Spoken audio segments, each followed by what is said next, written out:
mengalir lajunya acara ini dengan baik. Tiada kata dan ungkapan kecuali rasa syukur kepada Allah yang mana telah berlangsung acara webinar ini meskipun ada sedikit bahkan banyak gangguan daripada internet ya. Mungkin ngambek internetnya gara-gara menterinya ditangkap KPK ini ya Bang Jan ya. Gue sampai pakai 2 HP digantian ya agar bisa berlanjut ya.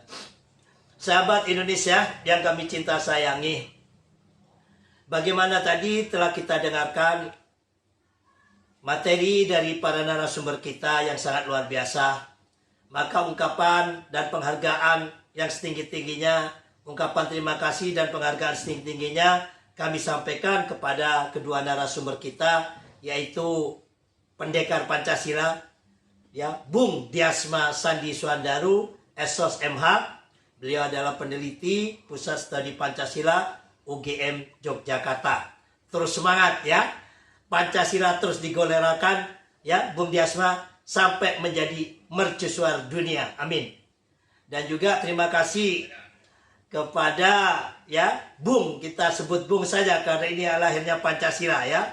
Bung DRS Indarwanto Sadikusnomo BASA MSI ya.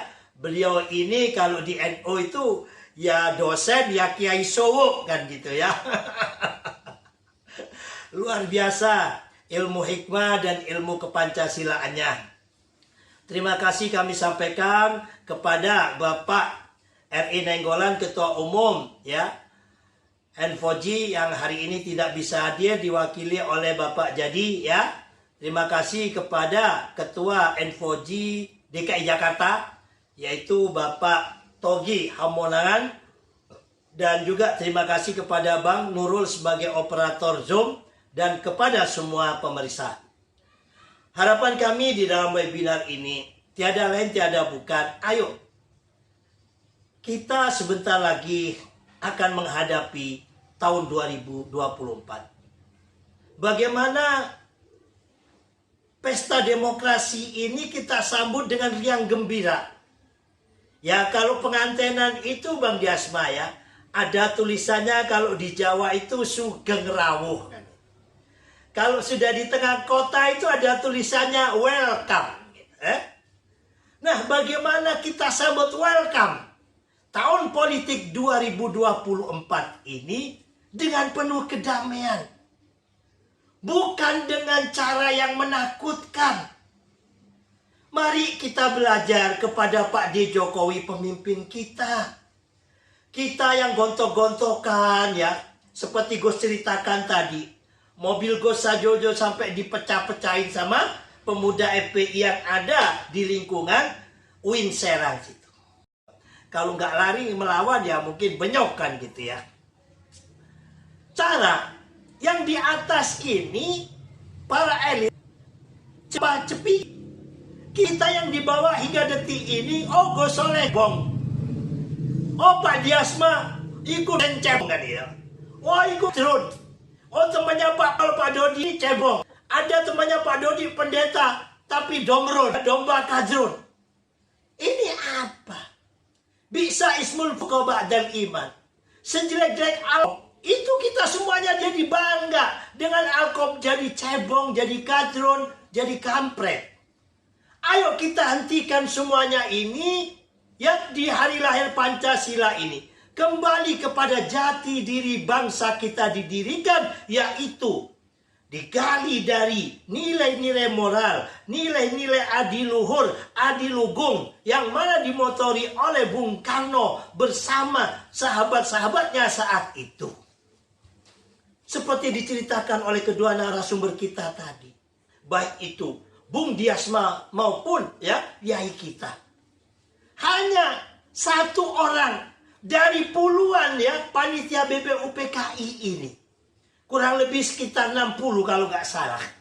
Itu hanya satu orang yang meminta 7 kata untuk dibuang. Tetapi bukan dengan keangkuhan dan kesombongan. tapi benar-benar mengamalkan nilai Pancasila saat itu, yaitu kerakyatan yang dipimpin oleh hikmat. Orang-orang punya hikmat yang saat itu menerimanya. Karena arti hikmat itu bukan hanya pinter. Wong pinter itu wakeh. Nang UGM itu nggone wong-wong pinter kabeh. Tapi belum tentu punya hikmat. Yang punya hikmat itu bagaimana? Yang mana?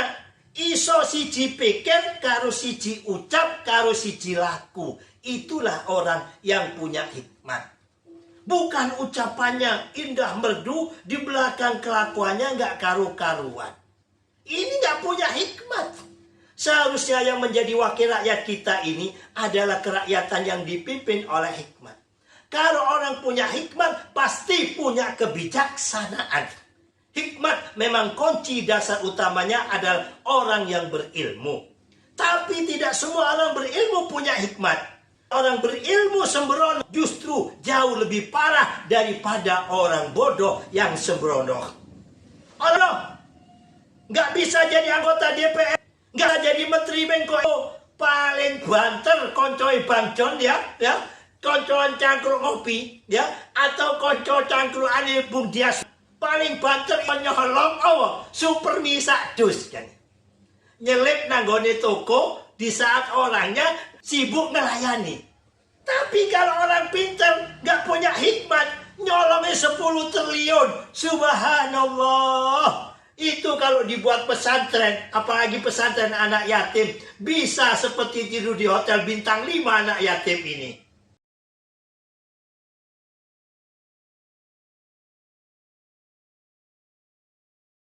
Mungkin, itu intoleran, ya. Itu intoleran, diserang habis-habisan oleh buser-busernya, ya. Ngaku buser NKRI, ngaku busernya Jokowi.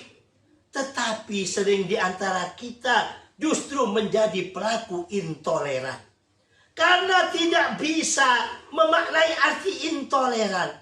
Toleransi dan intoleran itu bukan hanya pada agama, tapi juga pada pilihan politik, pada suku, pada kelompok dan golongan.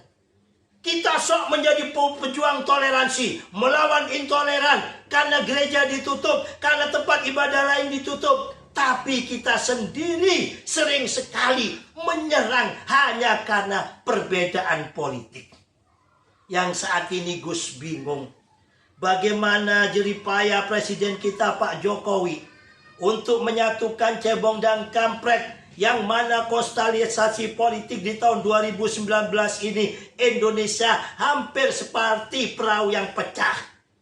Disatukanlah, diambil Prabowo, diambil Sandi untuk sama-sama diajak meskipun kemarin lawan untuk membangun bangsa.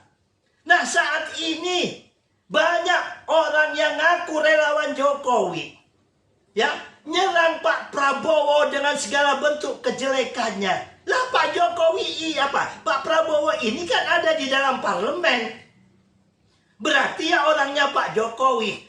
Ada orang yang pro Jokowi, pro Prabowo, nyerang kepada calon yang sama-sama ya Pak Jokowi, yaitu karena sedikit ucapan ya, suka lihat film porno ataupun apa. Lah ini kan berarti seperti kata Yai hikmatologi kita. Kita ini bicara sejengkal dari kuping kita. Kita menjelek-jelekkan Prabowo, ya itu orangnya Pak Jokowi, berarti menjelekkan Pak Jokowi, menjelek-jelekkan daripada Ganjar, itu adalah satu partai dengan Pak Jokowi, berarti ya jelek-jelekkan Ganjar. Ayo kita sambut ya dengan refleksi kelahiran Pancasila ini. Kita sambut pemilu ini dengan kedamaian. Jangan ada kebencian. Tujuan kita berpolitik ini yaitu apa? Melanjutkan daripada regenerasi kepemimpinan yang ada di Indonesia sesuai dengan aturan yang berlaku seperti yang disampaikan secara rinci oleh Bung Diasma tadi. Sehingga perlu ada pemilu. Tujuannya tiada lain tiada bukan yaitu keadilan dan kemakmuran. Kalau Sila kelima yaitu keadilan sosial bagi seluruh rakyat Indonesia. Gus tambahi biar lebih jelas tanpa adanya diskriminasi sara. Harapan Gus ya, sering sekali Gus ini kumpul dengan saudara saya Bung John yang saat ini menjadi moderator. Ya, Gus ini minum kopi pahit ya, gula sedikit. Bung John ini orangnya masih hidup dan masih ada. Mudah-mudahan gak sakit lagi ya. Minumnya kopi susu. Kok satu meja.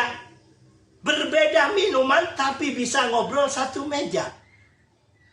Bang John tidak pernah memaksakan Gus enakan kopi susu. Kopimu gak enak, pahit. Gus juga tidak pernah bilang begitu. Silahkan yang kita minum berbeda. Tapi kita bisa tetap duduk satu meja. Lah, saat ini nggak bisa. Ya, oh, iku wonge Prabowo, oh, iku wonge Ganjar. Apalagi kalau wonge Anies, ya. Nggak usah kita bahas itu karena di luar daripada komunitas kita. Gue sendiri justru bikin apa? Komunitas apa? Asal bukan Anies, tapi tidak kita nge-share kebencian yang ada. Ayo. Dengan dari lahirnya Pancasila ini kembali kepada nilai luhur ya yang diajarkan oleh founding father kita dalam Pancasila. Kembali kepada toleransi beragama. Gue sangat terinspirasi sekali apa yang dia sampaikan oleh Bung Diasma tadi. Kenapa sih kalau kita bisa toleran, bisa berpikir untuk kelompok yang sangat minoritas banget, yaitu kelompok disabel. Ya, Gus kalau pergi ke Jakarta, di situ ada kursi untuk bumil. Padahal di kereta ini ataupun di bis ya, busway, belum tentu ada satupun orang bumil, tapi kursinya disediakan, ya, untuk lansia, ya. Padahal lansia ini dari kalau di Jakarta ya, ini kan busway sampai padat. Lansia ini paling 1-2, tapi diperhatikan. Inilah yang seharusnya bisa juga direfleksikan di dalam toleransi beragama. Dan nilai-nilai apa yang disampaikan oleh Bung Diasma tadi. Bagaimana yang besar ini, ya kan, bisa ditopang. Dan yang kecil ini bisa untuk diperhatikan. Sehingga ada simbolis mutualisme. Ya. Tidak, keadilan itu tidak semuanya harus sama rata. Karena Islam di Indonesia ini mayoritas ya. Jelas prioritasnya ada. Tetapi tidak boleh juga untuk mengabaikan kelompok yang minoritas bahkan sangat minoritas. Ayo kita belajar dengan Kementerian Perhubungan ya. Kursi bumil ada. Diperhatikan. Padahal Bung Diasma sampai umur 50 tahun tidak pernah hamil kan gitu ya. Ya kan? Ini kok tidak diperhatikan tempatnya. Kita tidak pernah marah.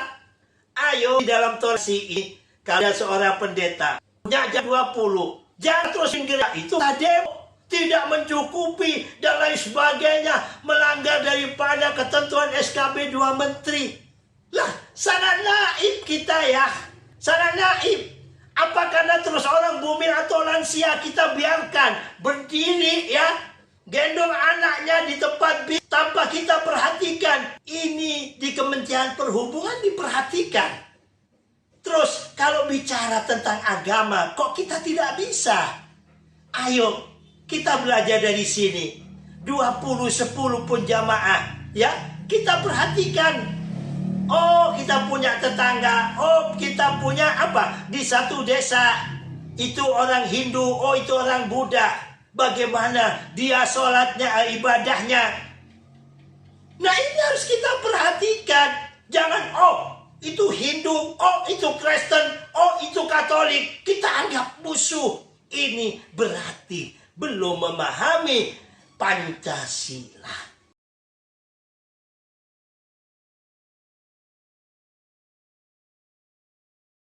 Kita naik busway, apabila kita naik KRL, oh kita tahu itu kursinya bumil, itu kursinya lansia, kita nggak berani dudukin. Toh seandainya ada yang duduk, ya kan, ada orang yang hamil dipersilahkan. Padahal orang hamil dalam satu gerbong gereja itu, satu gerbong kereta tidak lebih satu ataupun dua. Tapi mereka yang sedikit diperhatikan. Ayo kita amalkan cara ini ya. Jangan tunggu harus 60, jangan tunggu harus 90 ya. Umat agama non-muslim baru diperbolehkan untuk ibadah 10 atau 20, karena ibadah itu bagian penting daripada dasar negara kita dalam Pancasila, yaitu ketuhanan yang Maha Esa. Tiada gading yang tak retak, tak ada manusia yang tidak punya salah dan hilap. Maksud hati ingin sekali ya kita berbincang-bincang santai dalam hari kelahiran Pancasila ini tentang Pancasila. Gus sebenarnya pengen ngaji banyak kepada Bung Diasma sama yai kita hikmatologi ini. Tapi waktu jualah yang membatanya. Kalau ada sumur di ladang, bolehlah kita menumpang mandi.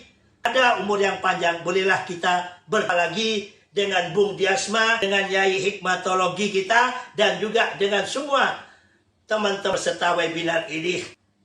Tiada kapan kecuali terima kasih sekali lagi kepada narasumber, kepada pengacara, moderator, operator Zoom, dan semua peserta.